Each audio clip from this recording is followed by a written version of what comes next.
जय हिंद दोस्तों। भारत समंदर से तेल देखिए कैसे निकालता है। इसी साल 17 मई को ताउते नाम के तूफान ने जब सागर में रफ्तार पकड़ी, उसके चपेट में ओएनजीसी के तेल के कुएं में काम करने वाले लोग भी आ गए। तेल का ये कुआं मुंबई के समंदर में काम कर रहा है। अब इस जगह पे कई 800 लोग काम कर रहे थे। तूफान की रफ्तार लगभग 200 किलोमीटर प्रति घंटे थी। समंदर में 30 से 35 मीटर ऊंची लहरें उठ रही थी। इस सब के बीच लगभग 800 लोगों की जिंदगी पे खतरा मंडरा रहा था। ऐसे मुश्किल मौके पे भारतीय नौसेना ने एक साहसी ऑपरेशन चलाया। महज तेज हवा और ऊंची लहरों के बीच भी नेवी के हेलीकॉप्टर्स ने उड़ान भरी और सैकड़ों लोगों को सुरक्षित जगहों पे पहुंचाया। लेकिन लाख कोशिशों के बावजूद 89 लोग लापता हो गए। इनमें से 50 से ज़्यादा लोगों के 100 समुद्र में खोजे गए, जबकि कई लोगों का कोई सुराग नहीं लग पाया, यानी कि वो लापता रह गए। यह हमारे देश में समुद्र से हुआ अपनी तरह का बड़ा हादसा था। इन सब की तरफ से ये सवाल उठता है कि क्या तेल के कुओं में काम करना वाकई इतना रिस्की है? क्या लोग वहाँ जान की बाजी लगा के काम करते हैं? तेल के रिग या कुओं पे काम करने का तरीका क्या है, यानी कैसे भारत समुद्र के भीतर से तेल निकालता है? इन सारे सवालों का जवाब जानने के लिए हमारे वीडियो को अंत तक जरूर देखें। ऐसा माना जाता है कि पुराने समय में तेल का कुआं खोदना आसान काम था। करीब 100 साल पहले एक कहावत भी मशहूर थी कि आप जहाँ खड़े हैं वहाँ की जमीन पे थोड़ी सी ठोकर मारने से ही तेल की धारा टूट पड़ेगी। दरअसल उस दौर में क्रूड ऑयल यानी कि कच्चा तेल इतना ज़्यादा था कि लोग इससे परेशान हो जाते थे। वो कुआं तो पानी निकालने के लिए खोदते थे, लेकिन उससे निकलता तेल था। आज 100 साल बाद ये सब कुछ पूरी तरह से बदल चुका है। कम डिमांड और ज़्यादा सप्लाई वाले सीन से निकल के आज हम उस सीन में पहुँच चुके हैं जहाँ डिमांड बहुत ज़्यादा है और उसके मुकाबले सप्लाई बेहद कम। यानी कि आज हम वैसे दौर में पहुंच चुके हैं जहां से तेजी से बढ़ती हुई डिमांड को फुलफिल करने के लिए कच्चे तेल की आपूर्ति की भरसक कोशिशें की जा रही है। कई ऑर्गेनाइजेशंस ने अपने रिपोर्ट में साफ साफ लिखा है कि जो देश कच्चे तेल से समृद्ध थे, यानी कि जहां बहुत आयात में कच्चा तेल मिलता था, वो उसके प्रोडक्शन के हाईएस्ट पीक को पार कर चुके हैं। यानी कि दुनिया भर में तेल से संबंधित जरूरतें हाशिए पे आ सकती है। हालांकि इस दौरान डिमांड में कहीं कोई कमी नहीं हो रही है। गाड़ियां बढ़ती ही जा रही है, फैक्ट्रियां खुलती ही जा रही है। इसका सीधा मतलब है कि अब नए कुओं की पहचान कर उन्हें खोदने का वक्त आ चुका है। और असल बात यह है कि जब हमारे धरती का 70% हिस्सा पानी ही है, तो ऐसे में समुद्र में तेल की खुदाई करने के अलावा कोई और विकल्प बचता भी तो नहीं है। और आज भारत समेत दुनिया के ज़्यादातर देश यही तो कर रहे हैं। दुनिया भर में समुद्र की तलहटी से तेल निकालने का काम होता है। तकनीकी रूप से ये काफ़ी मुश्किल काम है। पहले तेल का कुआं ढूंढना, फिर वहाँ ऑयल डिस्क बनाना, ये काफ़ी खर्चीला काम भी है। तेल के कुएं से तेल को निकालने के सिस्टम को समझने से पहले ऑयल रिस्क यानी कि ऐसे कुएं के हिस्सों को समझना होगा। सबसे पहले तो ये जान लीजिए कि ऐसे तेल के कुएं पूरी तरह से समुद्र में तैरते हुए स्ट्रक्चर, यानी कि जब चाहें सब कुछ समेट के किनारे लगाए जा सकते हैं। हालांकि तेल के कुओं में वर्षों वर्ष तक काम चलता रहता है। तेल के कुओं में मेनली 2 तरह के स्ट्रक्चर होते हैं। एक वो हिस्सा जहाँ तेल निकालने के लिए ड्रिलिंग वाला काम होता है, दूसरा वो जहाँ तेल निकालने वाले लोग रहते हैं।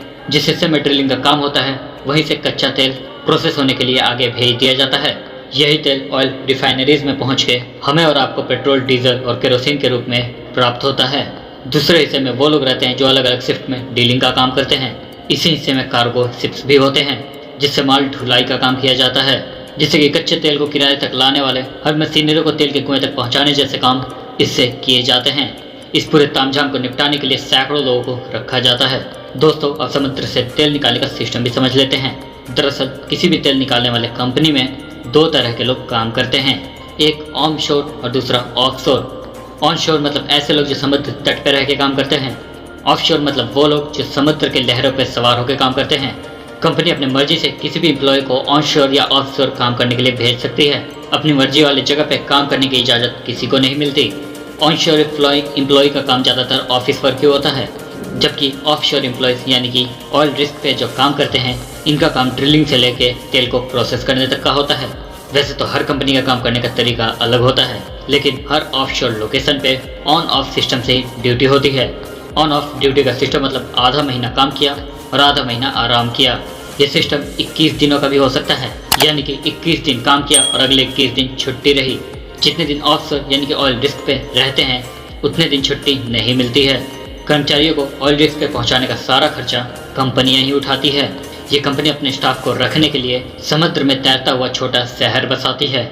मुंबई तट के करीब तूफान में मारे गए और एनजीसी के कर्मचारी ऐसे ही हाईशी यूनिट्स में रहते थे। यहाँ स्टाफ्स के रहने के लिए बंक बेड लगे होते हैं। बंक बेड मतलब एक के ऊपर एक बनने वाले सीढ़ियों वाले बेड। जो लोग इन तेल के कुओं पे काम करते हैं वो यहीं रहते हैं।